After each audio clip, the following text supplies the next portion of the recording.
Hi friends, எல்லாருக்கும் வணக்கம். எல்லோரும் எப்படி இருக்கீங்க? நல்லா இருக்கீங்களா? இன்றைக்கி நம்ம முபிஜின் கேலரியில் சுவையான, டேஸ்டியான, ஈஸியான இட்லி பொடி எப்படி செய்கிறதுன்னு தான் ஃப்ரெண்ட்ஸ் இந்த வீடியோவில் பார்க்க போகிறோம். அதுக்கு முன்னாடி நம்ம சேனலை நீங்கள் இப்போ தான் ஃபஸ்ட் டைம் பார்க்குறீங்க அப்படின்னா மறக்காமல் சப்ஸ்கிரைப் பண்ணி வச்சுக்கோங்க. பக்கத்தில் இருக்க பெல் ஐக்கானை கிளிக் பண்ணிக்கோங்க. அப்போ தான் பக்கத்தில் இருக்க பெல் ஐக்கானை கிளிக் பண்ணுங்கள். அப்போ தான் நான் டெய்லி அப்லோட் பண்ணுற வீடியோ உங்களுக்கு நோட்டிஃபிகேஷனில் வரும். நீங்கள் டெய்லி பார்த்து என்ஜாய் பண்ணலாம். இப்போ வாங்க ஃப்ரெண்ட்ஸ் வீடியோக்குள்ளே போகலாம். இப்போ இட்லி பொடி செய்ய தேவையான பொருட்கள் ஃபஸ்ட் நம்ம பார்த்துடலாம். ஃபஸ்ட்டு உளுந்தம்பருப்பு, கடலைப்பருப்பு, கருவேப்பிலை, வரமிளகா, எள்ளு கொஞ்சம் எடுத்து வச்சுருக்கேன். அப்புறம் எண்ணெய். இப்போ வாங்க எப்படி செய்யுதுன்ட்டு பார்க்கலாம். நீங்கள் எந்த கப்பில் அளக்குறீங்களோ அதே கப்பில் மெஷர்மெண்ட் பண்ணிக்கோங்க ஃப்ரெண்ட்ஸ். ஒரு கப்பு உளுந்தம்பருப்பு எடுத்திங்கன்னா அதில் வந்து அரை கப்பு கடலைப்பருப்பு எடுத்திங்கன்னா கரெக்டாக இருக்கும். இப்போ வாங்க ஃபஸ்ட்டு அடுப்பில் சட்டி வச்சுட்டு எண்ணெய் கொஞ்சம் ஊற்றிக்கலாம். எண்ணெய் ஊற்றுனதுக்கப்புறம் உளுந்தம்பருப்பை போட்டுக்கலாம். உளுந்தம்பருப்பு போட்டுட்டு நல்லா கிண்டிக்கிட்டே இருக்கணும்.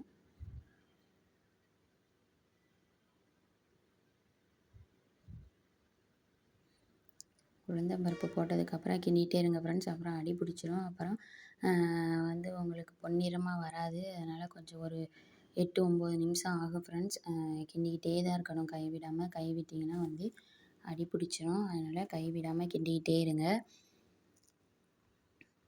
இப்போ எல்லா உளுந்தம்பருப்பையும் போட்டாச்சு. இப்போ வாங்க நம்ம கிண்டலாம். இது மாதிரி கைவிடாமல் கிண்டிக்கிட்டே இருக்கணும். நீங்கள் கொஞ்சம் நல்லெண்ணெய் ஊற்றிட்டு இது பண்ணிங்கன்னா கொஞ்சம் சீக்கிரமாகவே வந்து பொன்னிறமாக ஆயிரும். அதுக்கு தான் இப்போ இது பண்ணுறது. கொஞ்சம் ஊற்றிக்கிட்டோம்னா நல்லா பொன்னிறமாகவே வந்துடும் ஃப்ரெண்ட்ஸ். நிறையா ஊற்ற தேவையில்ல, சும்மா கொஞ்சமாக. இப்போ பாருங்கள் பொன்னிறமாக வந்துருச்சு பார்த்தீங்களா? நம்ம கிண்டிக்கிட்டே இருக்கணும் ஃப்ரெண்ட்ஸ். கொஞ்சம் லேட்டாக தான் ஆகும். ஒரு 8-9 நிமிஷம் ஆகும். நீங்கள் கையை விடாமல் இப்படி கிண்டிகிட்டே இருந்தீங்கன்னா நல்லா பொன்னிறமாக நல்லா ஸ்மெல் வரும். அப்போதைக்கு நீங்கள் அங்கே பாருங்கள், இந்த ஸ்டேஜில் வந்து நல்லா பொன்னிறமாக ஆயிடுச்சு பாருங்கள். இந்த ஸ்டேஜில் வந்து நம்ம கொட்டி வச்சிடலாம். கொட்டி வச்சுட்டு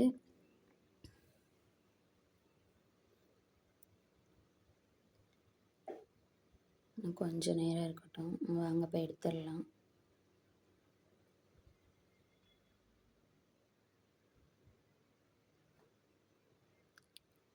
எடுத்துட்டு ஒரு பாத்திரத்தில் கொட்டி வச்சுக்கலாம். பாத்திரத்தில் கொட்டி வச்சுட்டு அடுத்து நம்ம வந்து சட்டி அடுப்பில் வச்சுட்டு திரும்பவும் கொஞ்சமாக எண்ணெய் ஊற்றுங்க. ரொம்ப தேவையில்லை, ரொம்ப ஊற்றிடாதீங்க, சலசலன்னு போயிடும். கொஞ்சமாக ஊற்றிட்டு அவ்வளோதான். ஒரு ட்ராப் ஊற்றினாவே போதும். கொஞ்சமாக ஊற்றிட்டு அடுத்து நம்ம கடலைப்பருப்பு எடுத்து வச்சுருந்தோம் இல்லையா, அதையும் பொன்னிறமாக வறுத்துக்கணும். எல்லாத்தையும் இப்படி தான் ஃப்ரெண்ட்ஸ், ஒவ்வொன்றா தனித்தனியாக வறுத்து எடுத்துக்கிட்டோம்னா கொஞ்சம் ஈஸியாக இருக்கும். மொத்தமாக போட்டிங்கன்னா ஒன்று பொன்னிறமாகும், ஒன்று ஆகாது, அப்படியாகும். அதனால் ஒன்றா போட்டு ட்ரை பண்ணி பாருங்கள் ஃப்ரெண்ட்ஸ்.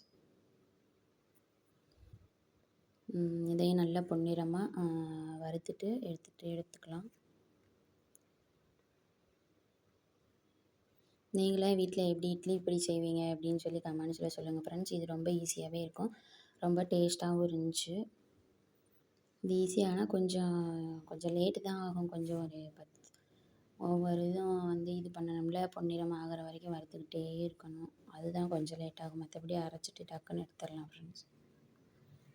இட்லி தோசைக்கெலாம் அருமையாக இருக்கும், சூப்பராக இருக்கும் இந்த இது. நீங்கள் வீட்டில் ட்ரை பண்ணி பார்த்துட்டு கமெண்ட்ஸில் சொல்லுங்கள் ஃப்ரெண்ட்ஸ் எப்படி இருந்துச்சுன்னு. நீங்கள் எந்த மெத்தடில் இட்லி பொடி செய்வீங்க அப்படின்னு சொல்லி கமெண்ட் செக்ஷனில் கமெண்ட் பண்ணுங்கள்.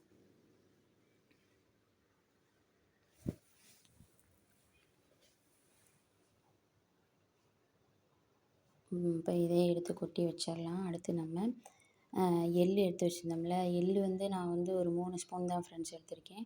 உங்களுக்கு கூட இருந்தாலும் கொஞ்சம் 4-5 ஸ்பூன் கூட போட்டுக்கலாம். இதில் வந்து கசப்பு தன்மை இருக்கும் இல்லையா, அதனால் நான் கொஞ்சமாக போட்டிருக்கேன் எள். நீங்கள் 3 ஸ்பூன் போட்டாவே போதும் ஃப்ரெண்ட்ஸ். இது நல்லா வெடிக்குது பாருங்கள். நல்லா வெடித்து நல்லா பொன்னிறமாக வந்ததுக்கப்புறம் இதை எடுத்துடலாம். சிம்லேயே வச்சுட்டு குக் பண்ணுங்கள் ஃப்ரெண்ட்ஸ். ரொம்ப ஹை ஃப்ளேமில் வச்சிங்கன்னா வந்து இதாகிடும், ரொம்ப சீக்கிரமாக கருகின மாதிரி ஆயிரும். அது நல்லா இருக்காது டேஸ்ட்டு வந்துட்டு. இப்போ பாருங்கள் நல்லா நல்லா இது என்னது அதுக்கு பேர், பொரிஞ்சு மேலே வருது பாருங்கள், தெரிக்குது பார்த்திங்களா. அந்த ஸ்டேஜில் நம்ம எடுத்துடலாம். அடுத்தது வந்துட்டு நம்ம வரமிளகா எடுத்து வச்சுருந்தோம்ல, நீங்கள் காரத்துக்கு ஏற்ப போட்டுக்கோங்க ஃப்ரெண்ட்ஸ். நான் ஒரு 5, 6 தான் போட்டிருக்கேன். உங்களுக்கு காரம் ரொம்ப பிடிக்கும் அப்படின்னா இந்த 2 சேர்த்து கூட போட்டுக்கலாம், ஒன்றும் ப்ராப்ளம் இல்லை. இதையும் நல்லா பொன்னிறமாக வறுத்து தனியாக எடுத்து வச்சுக்கலாம் ஃப்ரெண்ட்ஸ்.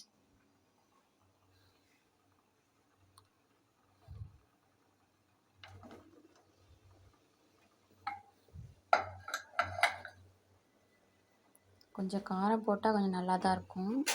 இருந்தாலும் பிள்ளைங்க சாப்பிட மாட்டாங்க இல்லையா, அதனால் ஒரு அளவாக போட்டுக்கோங்க ஃப்ரெண்ட்ஸ். பெரியவங்கன்னா ஒன்றும் பிரச்சனை இல்லை, உரப்பு சாப்பிடுவோம்.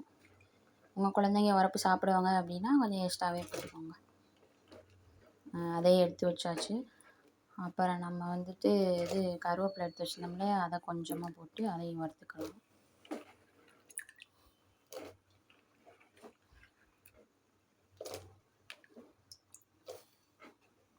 கருவேப்பிலையெல்லாம் போட்டால் கொஞ்சம் நல்லாயிருக்கும், டேஸ்ட்டு சூப்பராக இருக்கும்.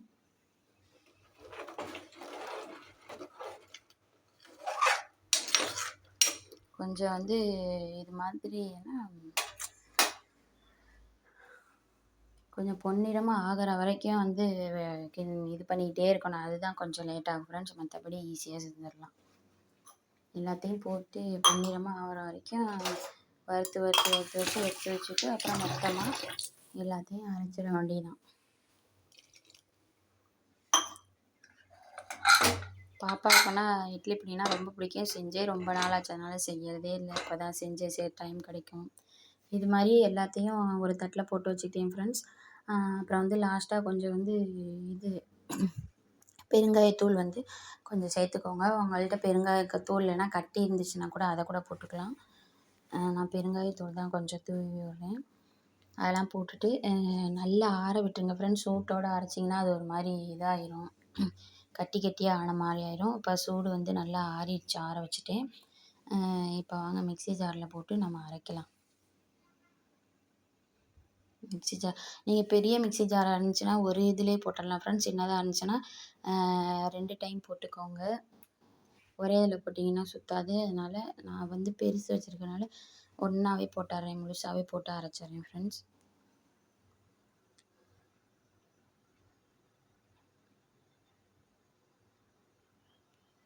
நல்லா ஆறின விட்டு போட்டால் தான் வந்துட்டு நல்லாயிருக்கும், இல்லைன்னா கட்டி கட்டியாக ஒரு மாதிரி ஆயிரும்.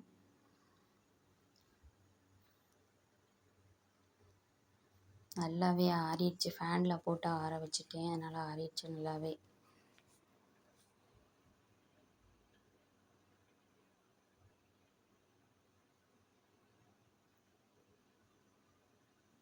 நான் செஞ்சே ரொம்ப நாள் ஆச்சு ஃப்ரெண்ட்ஸ்.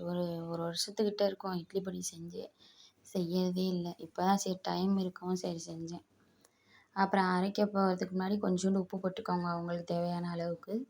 உப்பு கொஞ்சம் ஆட் பண்ணிக்கிட்டு நீங்கள் கொரகொரப்பாகவும் அரைச்சிக்கலாம், இல்லைன்னா நைஸாகவும் அரைச்சிக்கலாம். கொரகொரப்பாக வச்சா கொஞ்சம் நல்லாயிருக்கும் சாப்பிட்றதுக்கு. ஆனால் பிள்ளைங்க சாப்பிட மாட்டாங்க இல்லையா, அதனால் வந்து நான் நைஸாக அரைச்சிக்கிறேன்.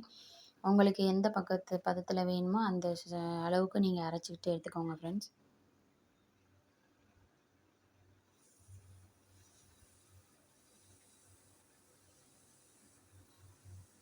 இப்போ வாங்க அரைக்கலாம்.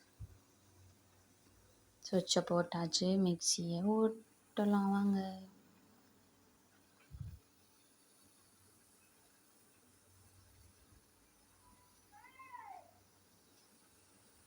நல்லா ஒரு 5 நிமிஷத்துக்கு அப்படியே ஓட விட்டுக்கிட்டே இருந்தீங்கன்னா நல்லா அரைஞ்சிடும். இப்போ பார்த்தீங்களா ஃப்ரெண்ட்ஸ், நல்லா பவுடர் ஆகிடுச்சு. நான் ஒரே இதில் போட்டு எடுத்துட்டேன், அதனால் நல்லா நைஸ் ஆகிடுச்சு பாருங்கள் ஃப்ரெண்ட்ஸ். நல்லா அதை வந்து அரைச்சிட்டு காய வச்சுருங்க. இது சூடு இல்லாமல், இப்போ நம்ம மிக்சியில் போட்டு அரைச்சோன்னா ஒரு சூடு இருக்கும் பார்த்தீங்களா, அதையும் வந்துட்டு நல்லா ஆற வச்சுட்டு ஃபேனில் வச்சிடாதீங்க, எல்லாம் பறந்துடும். சும்மா வெளியில் ஃபேன் இல்லாத இடத்துலையே வச்சுட்டு நல்லா ஆறுனதுக்கப்புறமா ஒரு டப்பாவில் போட்டு வச்சிட்டிங்கன்னா நம்மளுக்கு எப்போ தேவைப்படுமோ அப்போ எடுத்து யூஸ் பண்ணிக்கலாம் ஃப்ரெண்ட்ஸ். வெளியில் வச்சா 1 வீக் நல்லாயிருக்கும், அதுக்கப்புறம் வந்து டேஸ்ட் மாறிடும். நீங்கள் ஃப்ரிட்ஜில் வச்சுட்டு யூஸ் பண்ணிங்கன்னா ஃப்ரிட்ஜில் இருந்து எடுக்கிறதுக்கு முன்னாடி நீங்கள் யூஸ் பண்ணிங்கன்னா ஒரு அரை மணி நேரத்துக்கு முன்னாடியே வெளியே எடுத்து வச்சுருங்க. அந்த ஜில்லெல்லாம் போயிடும். போனதுக்கப்புறம் யூஸ் பண்ணிவிட்டு திரும்பவும் ஃப்ரிட்ஜில் போட்டு வச்சுக்கலாம். ஃப்ரிட்ஜில்னா 15 நாள் வச்சுக்கலாம், வெளியேனா 7 டேஸ் வச்சுக்கலாம் ஃப்ரெண்ட்ஸ். இது மாதிரி ஒரு டப்பாவில் போட்டு மூடி வச்சிட்டிங்கன்னா நல்லாயிருக்கும் ஃப்ரெண்ட்ஸ். இப்போ வாங்க தோசை நான் நைட்டு ஊற்றினேன். அந்த தோசைக்கு வந்து நம்ம இட்லி பொடி அரைச்சோம் இல்லையா, அதை போட்டு சாப்பிட்டு பார்க்கலாம். டேஸ்ட்டு நான் சொல்கிறேன். ஃபஸ்ட்டு வந்து கொஞ்சமாக போடுங்க. அரைச்சோம்ல இட்லி பொடி, அதை கொஞ்சம் போட்டுக்கிட்டு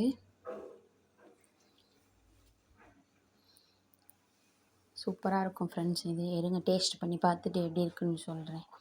ஃபஸ்ட்டு இப்படி போட்டுக்கிட்டு நடுவில் ஒரு குழி மாதிரி போட்டுட்டு time time time time time போட்டுட்டு இப்போ எண்ணெய் ஊற்றிக்கலாம். நல்லெண்ணெய் தான் ஃப்ரெண்ட்ஸ் ஊற்றுவேன். தேங்காய் எண்ணெயும் நல்லா தான் இருக்கும், ட்ரை பண்ணி பாருங்கள்.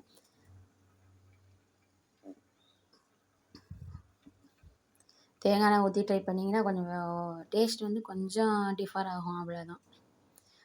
எல்லாம் பொதுவாக நல்லெண்ணெய் தான் யூஸ் பண்ணி சாப்பிடுவாங்க. இது நானும் நல்லெண்ணெய் தான் ஊற்றுறேன். நானும் தேங்காய் எண்ணெயில் ட்ரை பண்ணி பார்த்துட்டு தான் உங்களுக்கு சொல்கிறேன். அதுவும் டேஸ்ட்டு வந்து நல்லா தான் இருந்துச்சு. அதனால் நீங்களும் ட்ரை பண்ணி பாருங்கள். கொஞ்சம் எண்ணெய் நிறையா ஊற்றிட்டேன் ஃப்ரெண்ட்ஸ்.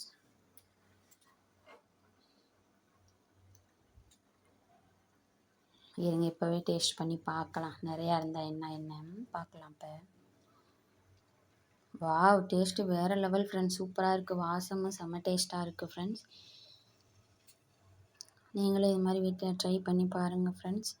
கொஞ்சம் எண்ணெய் நிறையா போச்சு, அதனால் இன்னும் கொஞ்சம் வந்து இட்லி பொடி போட்டுட்டு திருப்பி கிண்டலாம். பாப்பா அந்த சமயத்தில் வந்தால் தோசை சுட்டுட்டு கீழே.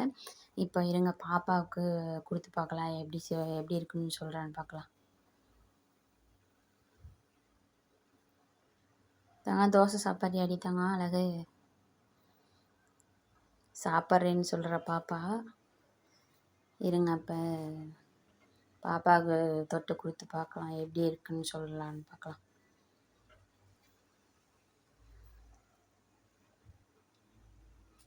எப்படிடா இருக்குது? சூப்பராக இருக்கா? பாருங்கள் ஃப்ரெண்ட்ஸ், சூப்பராக இருக்கா ஃப்ரெண்ட்ஸ். இது மாதிரி நீங்களே வீட்டில் ட்ரை பண்ணி பாருங்கள் ஃப்ரெண்ட்ஸ்.